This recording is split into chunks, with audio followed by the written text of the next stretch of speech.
This lecture is going to turn to the rise of Napoleon and how he would use art, much as the royal monarchy before him, as propaganda. Leading to Napoleon taking over as emperor, we have a reconciliatory attitude in France at the time following the revolution. We see this in a massive work painted by David in 1799 and held in an exhibition separate from the Salon in the Louvre, where, in an unprecedented move, David would charge for admission and place a massive mirror on the opposite wall of the painting so you could see yourself as a visitor here to the exhibition in this painting. The painting was the Sabine women and was over life-size at 12 feet tall and 17 feet wide, showing a battle between the Jacobins and the Sabines who have come to reclaim their daughters.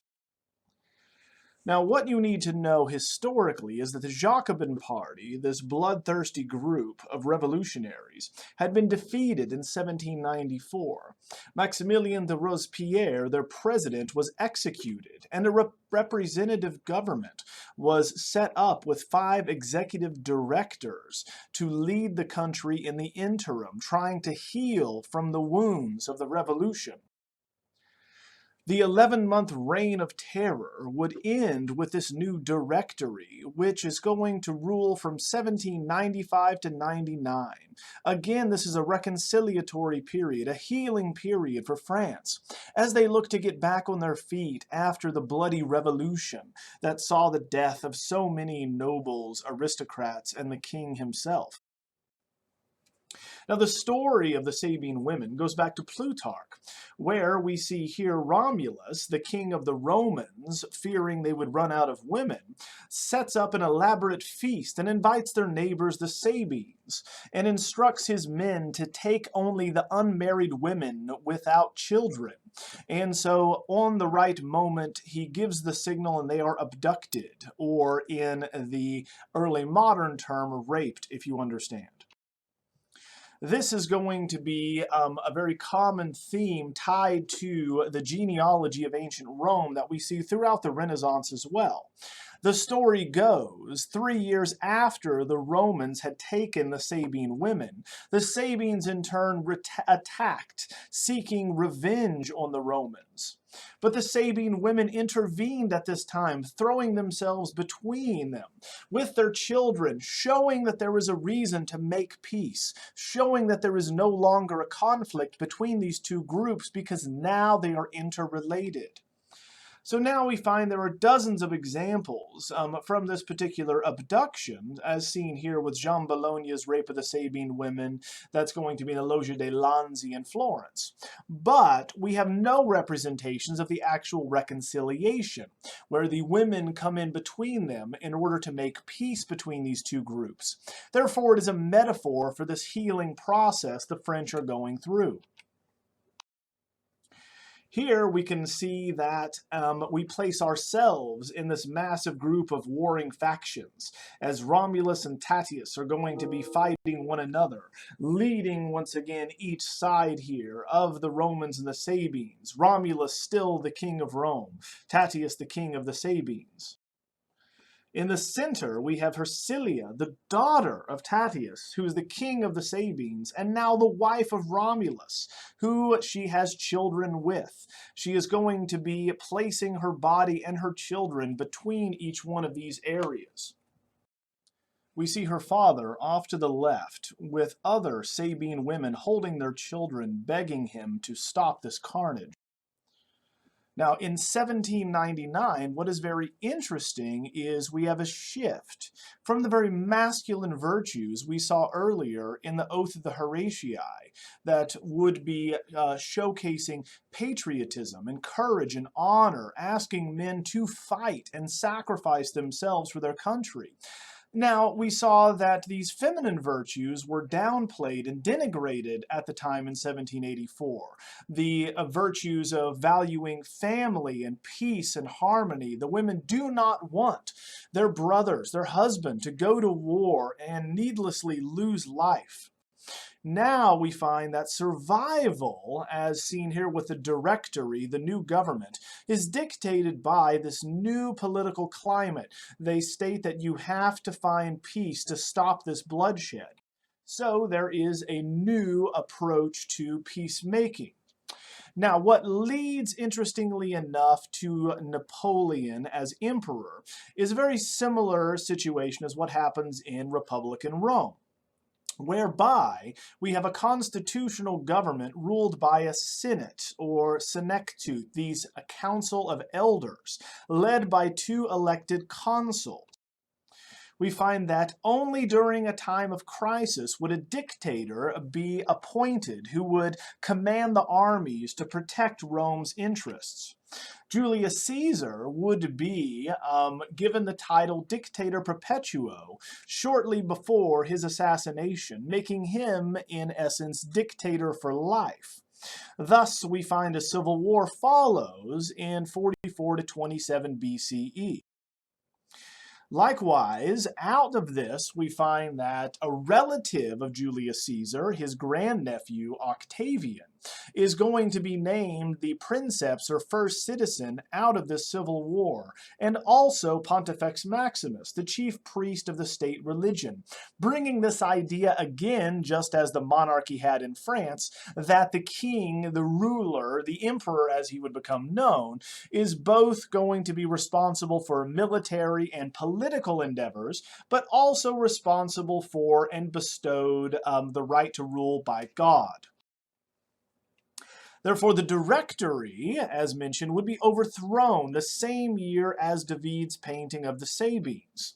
The coup would be led by one member with the help of a young general. So one of the directors, if you will, helped Napoleon Bonaparte, who, even though the British would make fun of his height, was actually 5'6", and a very average height at the time, but the metric system and conversion in English made him seem shorter, we should note. Now, the consulate was then founded with a stronger executive branch, much like in ancient or republican Rome with 3 consuls. Now, the first of these consuls held the most power, and Napoleon was made the first consul in 1800, and then again was elected consul in 1802, and eventually granted the title for life. Now, in 1804, he then, because he was already the head consul, crowned himself emperor. Now, this is going to be important because this is not an elected position, and now as an emperor, you could set up a dynasty and pass off this right and this title to one's son. Therefore, he begins by reforming the administrative duties of state and reorganizing the national and regional governments with a new legal system known as the Napoleonic Code of 1804, whereby he also revamped civil services, including how to structure the police, the mail system, the post office, taxes, and education. He also was going to go to war with other countries in Europe to maximize his influence and the power of the French state. And he will invent what is called total war, in which he will utilize all of an enemy's infrastructure and civilian-related resources and use those as military targets. Thus, we have a much higher percentage of non-combatant casualties during the Napoleonic Wars. Therefore, we have now, with total war, not only are we fighting and killing civilians, making it harder for another country to resist, but we also are fighting year-round. And one must remember that war generally began, as the month is called and named after, is going to be named from the god Mars, the god of war, and you go to war in March, and that lasts until the fall, or harvest, and then you go back home. Now we find from 1803 to 1814, with the overthrow of Napoleon, we have 5 million dead, half of which are civilians thanks to this new approach in the Napoleonic Wars.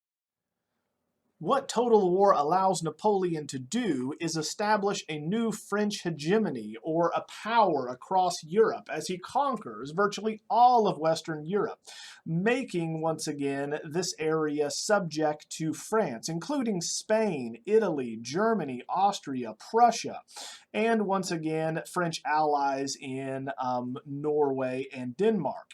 He also establishes additional colonies around the world like Morocco and Algeria. As Napoleon is basically an upstart and is not from necessarily a royal family, he needs to use art to bolster his persona and legitimize his rule. So he's very interested in looting countries for their precious treasures. Here we find that he will hire Dominique Vivant Denon as a propagandiste to go with him on his military expeditions, where Denon would be an artist reporter, showcasing the efforts of Napoleon and cementing him in history, associating him with ancient cultures like Egypt. Coming back to France, he would establish his Napoleon Museum with the royal collections, including works pillaged from across Europe during the Napoleonic Wars, and he would house this in the Louvre. Here he would bring back from the papal collection priceless artworks like the Apollo Belvedere or the Laocoon, both of which are the most prized ancient treasures that the Belvedere and the Vatican have to offer. In addition, he would also take Renaissance or old masterpieces such as Raphael's Transfiguration, the very last work of this high Renaissance artist. He would take other contemporary works and old master works from around Europe, including Peter Paul Rubens' The Elevation of the Cross from 1610, taking this from Antwerp and their head cathedral. What he did was take all of these, place them together in the Louvre, and then use it to showcase the greatness of France, to advertise his military conquests, showing off the Apollo Belvedere, the great treasures of Italy, the great heritage, historical and cultural, of other countries. Taking a play directly from Imperial Rome, he also is going to create original works, such as the column at Place Vendôme in Paris, in the middle of a massive square. This massive Vendôme column is going to be designed by Charles Percier and Pierre Fontaine, and they are going to, with the nickname of the Column of the Great Army in 1810, create a column using the materials of the enemies Napoleon conquered, and would relate him to a Roman emperor. Here we commemorate the campaign of 1805. Again, this structure is made from melted down artillery from the Austrian and Prussian armies, and would have the conquests of Napoleon wrapped around this column with his visage, his portrait supplanting it at the top. Now, dressed in Roman military attire, he wished to overtly associate himself with ancient Rome and the ancient Roman emperor, specifically that of Trajan. If we looked at the map of Europe at the time of Napoleon's conquests and compared it to that of the emperor he is trying to emulate here, Trajan, he is arguing that his empire overlaps that of the ancient Roman one, as he controls both Western Europe and areas of North Africa. Therefore, he's claiming that he is the inheritor of this tradition. Comparing this to the column of Trajan, one sees the precedent here quite clearly, whereby the emperor would also have had his own portrait, supplanting this massive column with episodes of the Dacian Wars wrapped around it. Here we find at the base the idea that Napoleon is going to take from Trajan, and that is the decoration here of enemies' arms and armor. These are carved in the case of Trajan, so Napoleon takes it one step further and shows the arms and armament of the Prussians, of the Austrians, but then literally melts them down to make this monument to his military glory and might. Here we find that the military exploits are going to parallel one another. Again, the hierarchy of scale prevailing so that you can see the emperor and or Napoleon in this case as we go about the exploits and the battles here. So we find that both Napoleon and others after him would actually prefer Roman art over Greek art, and that is because of the associations with the empire. Now turning to the center of Paris here, the intersection of 5 major roads, we find that Napoleon would begin building the largest triumphal arch in the country, and that is the Arc de Triomphe as we know it today, designed and overseen by Jean-François Therese Chalgrin. And that is going to be built between 1806 and obviously not finished during the rule of Napoleon or his lifetime, and would be finished later on in 1836.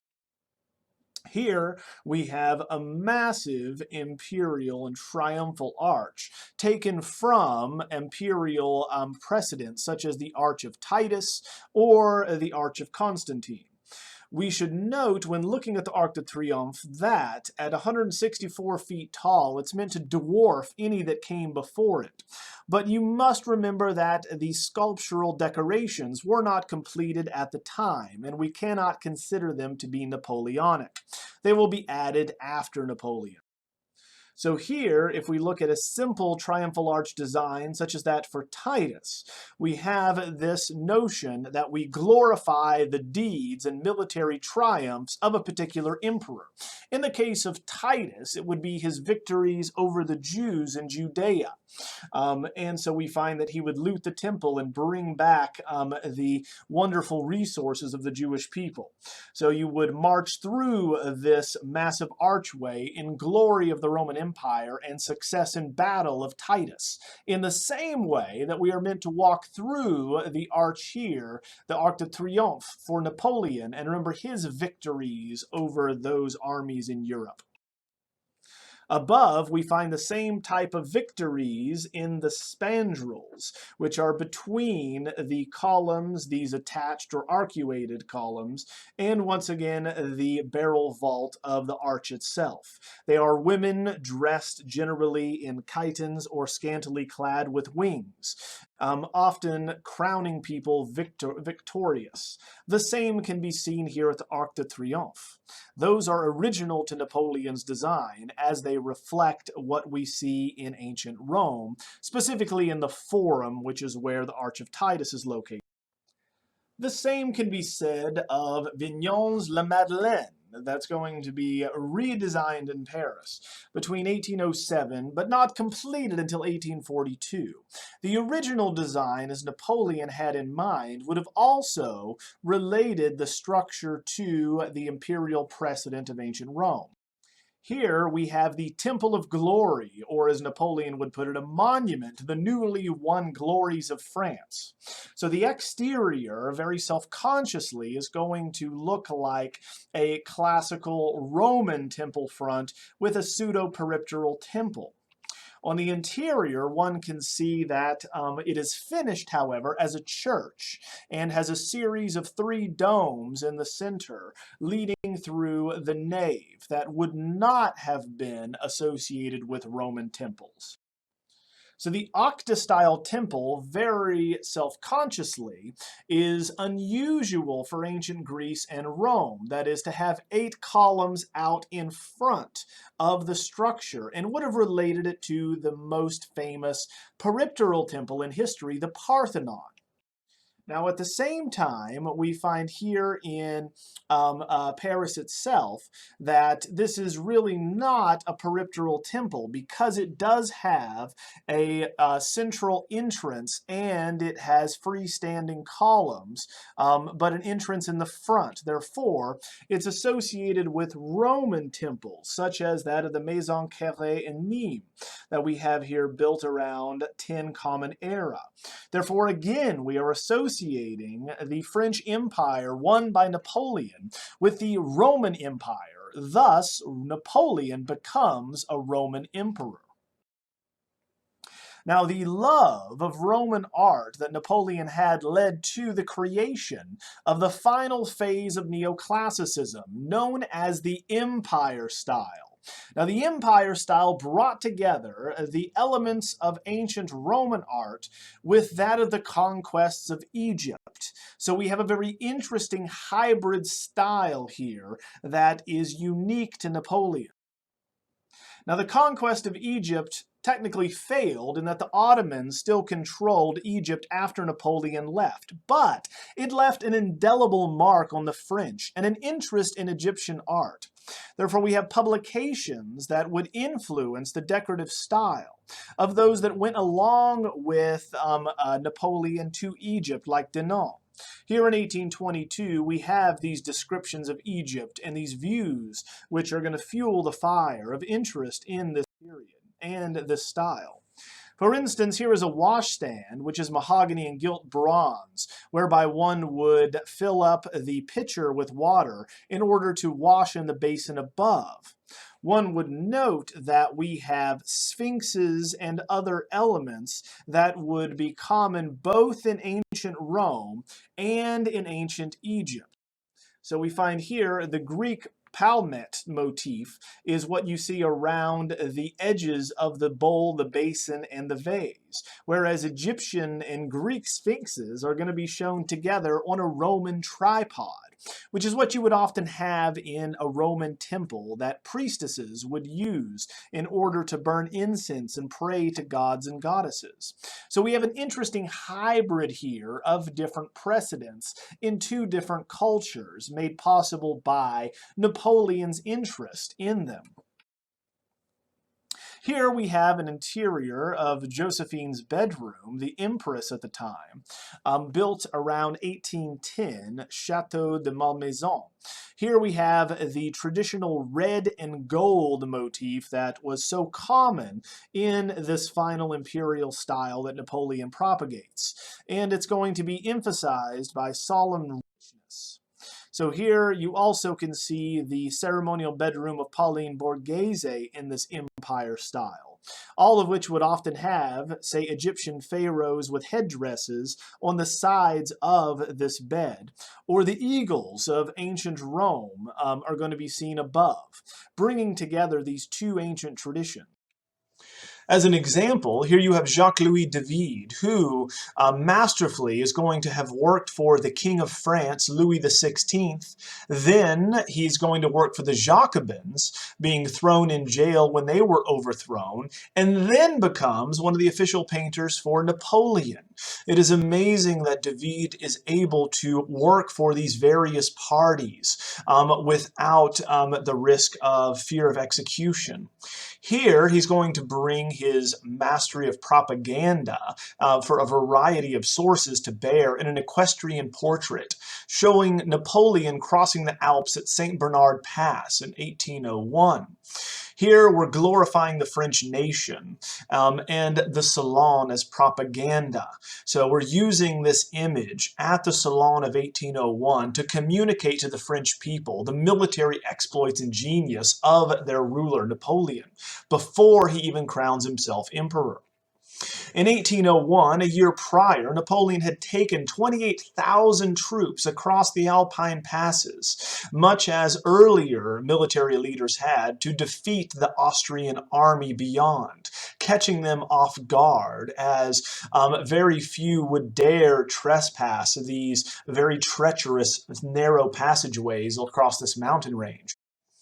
Now, the notion of having a rearing steed is not new. In the Baroque, artists like Diego Velázquez are going to pioneer this approach, along with Peter Paul Rubens, showing the control of the steed equals the control of an army or a nation. Obviously, that much more impressive if the animal is going to be rearing up very violently in this way, providing us with a perfectly active diagonal composition.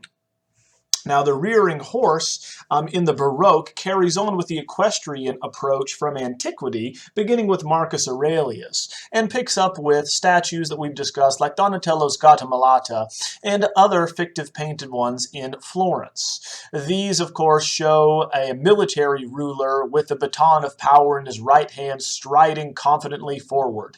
Now we add to that the dramatic intensity of this rearing steed. We find that Napoleon is comparing himself here to two earlier brilliant military leaders and conquerors that had also passed in the Alps in a similar fashion at St. Bernard Pass. The first being Hannibal, right, who's going to conquer an attempt to conquer Rome in the Punic Wars. The second is Charlemagne, the first king of the Holy Roman Empire, crowned by the Pope in the year 800. So this is the first French king listed that he wants to compare himself to. If you look at how the horse is going to be rearing up, eyes bulging, the storm clouds in the background showing us the wind which is billowing the cape of Napoleon and the mane of this horse and the tail being swept forward as it precariously is perched on the edge of this crevasse, bringing you down the legs due to the name Bonaparte, and then Carolus Magnus and Hannibal, thus of course comparing the military prowess and genius of Napoleon to these two earlier rulers, while using all of the Baroque romantic techniques in order to convince us of the heroism of this ruler, who in a steadfast fashion points upward as his men are going to be engaged in this harrowing journey, crossing these dangerous craggy cliffs while a storm is brewing beyond. Now, this is of course going to be historical fiction, for we know that Napoleon did not cross the Alps on a horse. He crossed them on a mule. But this is going to be tempered with a bit of realism as we see the troops struggling in the background to bring it back down to reality. However, if we were to present this closer to reality, this is a more accurate rendition of what we would have seen with Napoleon battered by the cold winds and the snow, riding on a much less elegant animal as they are going to be bearing these treacherous passes. Because of that equestrian portrait, David will be made the first painter to the emperor, a title that he would assume thereafter with unprecedented pay. Therefore, David is one of the most successful artists in history, working for the monarchy, revolutionaries, then emperors once again. So we find that he would be charged with recording the ceremony on December 2nd of 1804 that Napoleon became emperor. He would be paid 65,000 francs to do so, unheard of at the time. Here we have the massive painting that one sees, both, of course, in the Louvre and in Versailles. There are different versions, whereby Napoleon would take the crown from the Pope himself and crown himself here. The massive work is 32 feet wide and 20 feet tall, showcasing important figures of the day, both ecclesiastical and royal. The historical link that we have here is going to be one of Charlemagne, that Napoleon harkens back to, the first emperor of France, that was crowned by the Pope. Now, Charlemagne traveled to Rome, but Napoleon, on the other hand, would make Pius VII, the current Pope at the time, come to Paris to crown him. Now, there were more than 100 portraits that David is responsible for, carefully recording each person's title and rank. Now, as the story goes, Napoleon did not want to wait for the Pope, but instead grabbed it and crowned himself emperor, showing that there is none above him. No one gives him authority beyond the emperor himself, who speaks for God. We find now that this is not seen as very tactful, though. And so what David convinces him that he needs to do in this coronation painting is to place the crown instead on the head of Josephine. Now, this is, of course, a fiction because Maria Letizia is Napoleon's mother. She was not present at the time, even though she can be seen in the background overlooking this coronation. We find that they were feuding at the time, but we want to emphasize familial unity and the future of France under the new family Napoleon is the head of. David carefully positions Napoleon to tower over all the others. Thus, it's shown here that he legitimizes his rule naturally, that being the world naturally is below him. He rules over it in such a way that would be supported by nature itself. Now, there were rivals for imperial commissions. One was Francois Girard, and in his Napoleon the Great of 1805, we see an alternative tradition that would be used to propagate Napoleon's image throughout.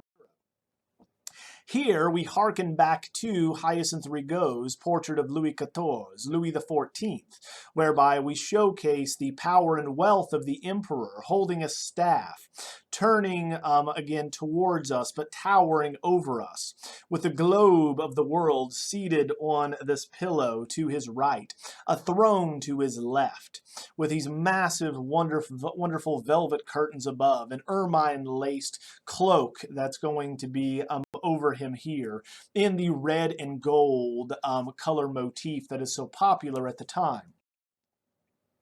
This would be then engraved and spread throughout Europe. So this was once again imperial propaganda that Girard was responsible for, along with David. Other artists, such as Pierre-Paul Prudhomme, would also paint the royal family. Here we have Empress Josephine of 1805. Now, this was not seen in the Salon of 1810 because he divorced his wife and they had no children, and he later remarried Marie-Louise of Austria. So we find that we have the same presentation here of the original empress in that empire fashion. So the empire fashion, of course, is going to showcase red and gold, but would be, again, low bust cut line and neckline versions of dresses that are inspired by that of ancient Greece.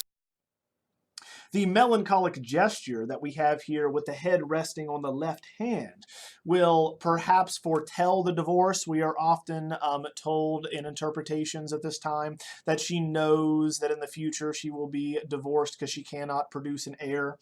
However, whether she knows or not, the tradition of a lone individual in the countryside with their left hand supporting their head is once again a gesture of depression and melancholy. It also is one that is fashionable among the aristocracy to get away and contemplate one's place in the world.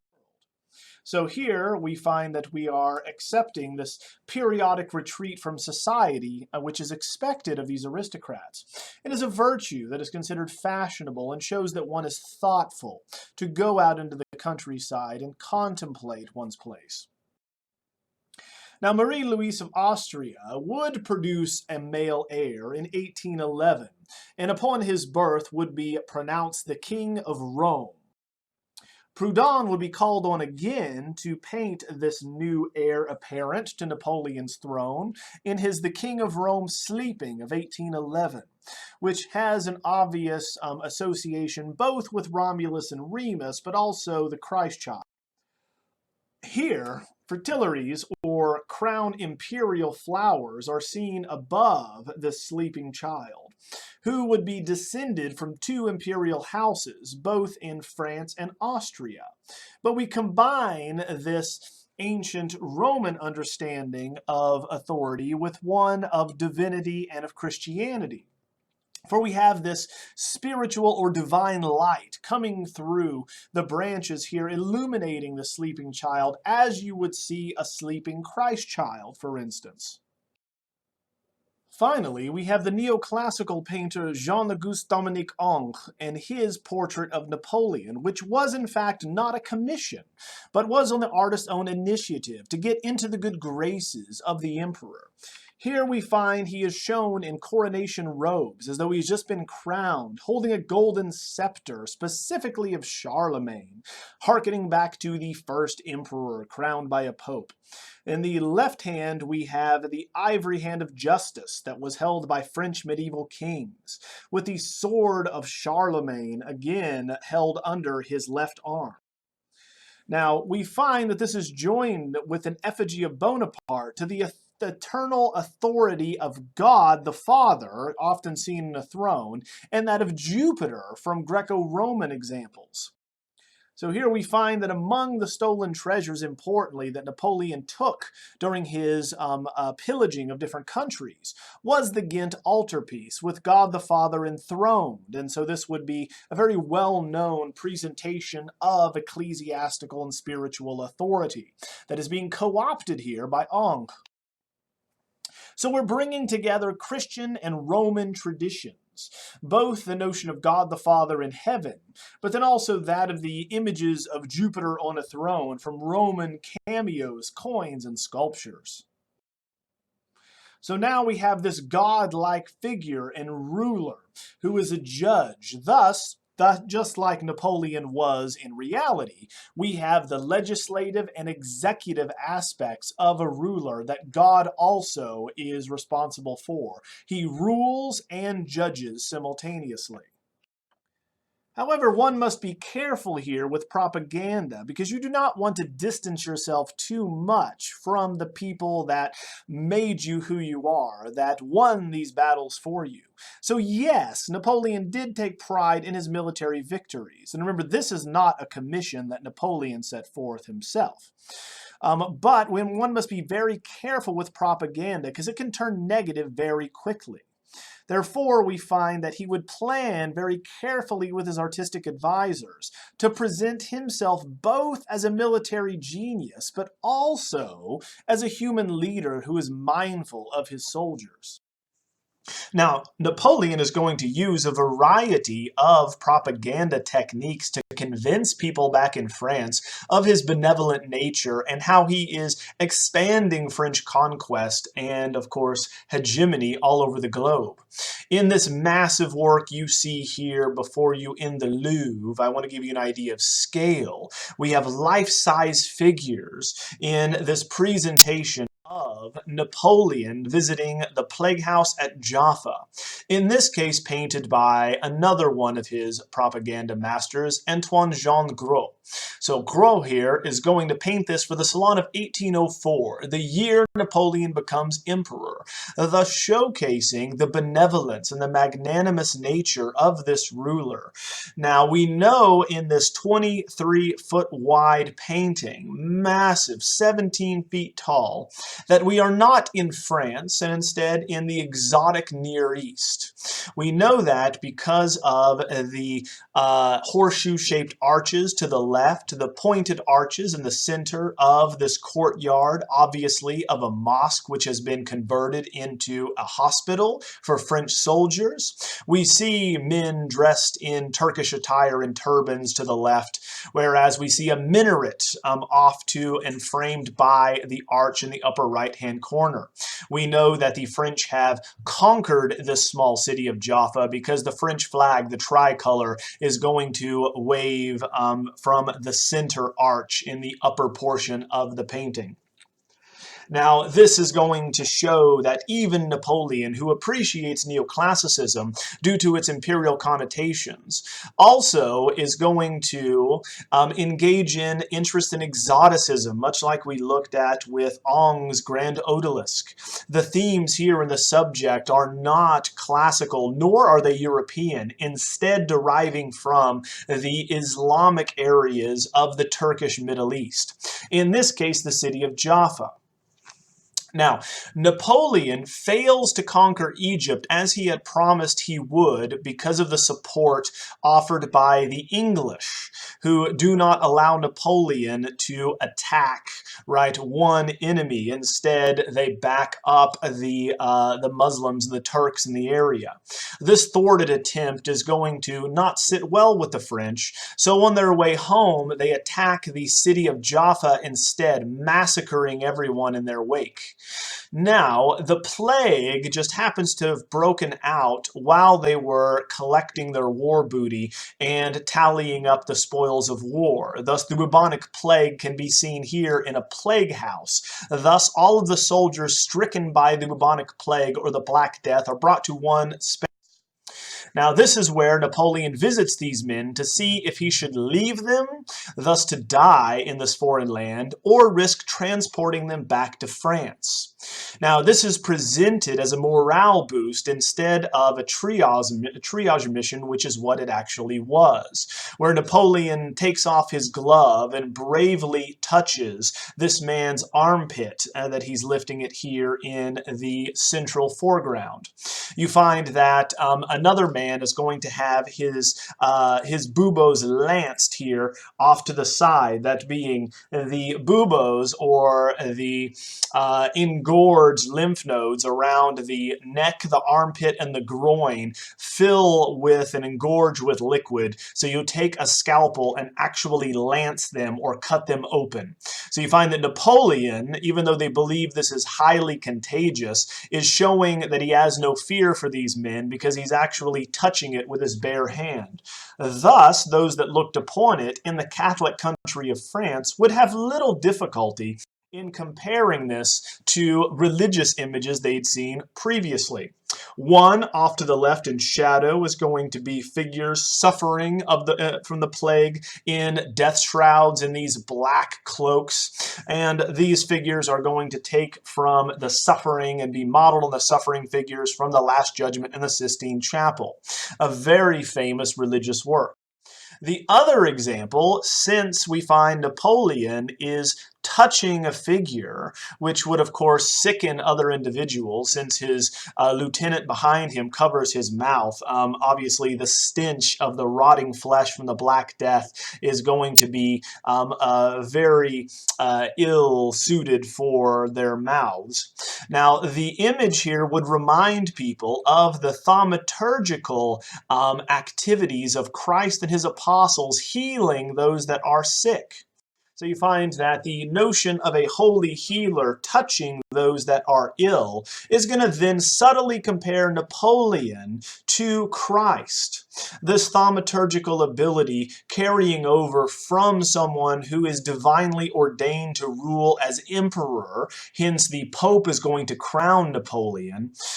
So there would not be that much of a leap in order to connect this thaumaturgical ability to the ruler himself.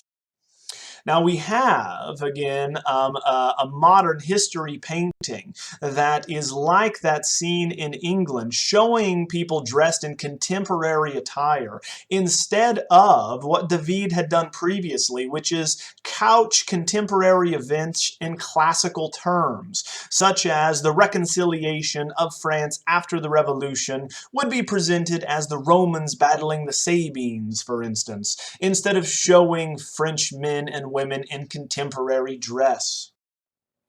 Napoleon himself would come to a bitter end when he was attacked on all fronts in 1813. Upon his defeat, he would be exiled to the island of Elba in 1814, but would stage a comeback in the Battle of Waterloo in 1815 in Belgium, but would be defeated by the British. He later would die of stomach cancer, or perhaps he was poisoned, but that would be in 1821. Next class, we'll continue on and look at a completely different type of art with Romanticism, first in Spain.